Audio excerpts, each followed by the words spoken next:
মই সমগ্ৰ অসমবাসী ৰাইজৰ ওচৰত ক্ষমা বিচাৰিছোঁ যে মই এটা ভুল বাক্য কৈছিলোঁ, যিটো ভুল বাক্য মোৰ মুখেদি ওলোৱাটো উচিত নাছিলে।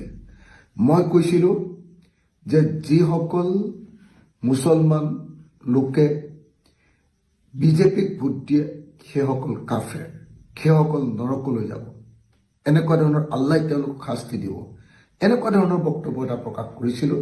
মই একজেক্ট বাক্যটো ক'ব নোৱাৰিব পাৰোঁ, কিন্তু এনেকুৱা ধৰণৰ বাক্য এটা প্ৰকাশ কৰিছিলোঁ। চিন্তা নকৰাকৈ এনেকুৱা ভুল বাক্য এটা কৈ পেলালোঁ। সেইকাৰণে সকলো ৰাইজে মোক ক্ষমা কৰিব।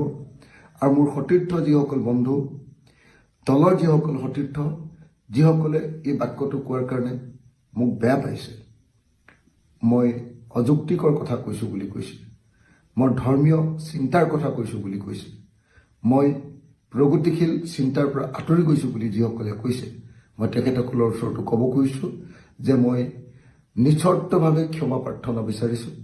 মোৰ ভুল হৈছে, মই এনেকুৱা বাক্য কোৱা উচিত নাছিলে। মই ভৱিষ্যতে এনেকুৱা বাক্য নকওঁ। গতিকে সকলো পক্ষকে সকলো ভিডিঅ'টো যদি ইমানলৈকে চালে প্লিজ চেনেলটো ছাবস্ক্ৰাইব কৰিবলৈ নাপাহৰিব।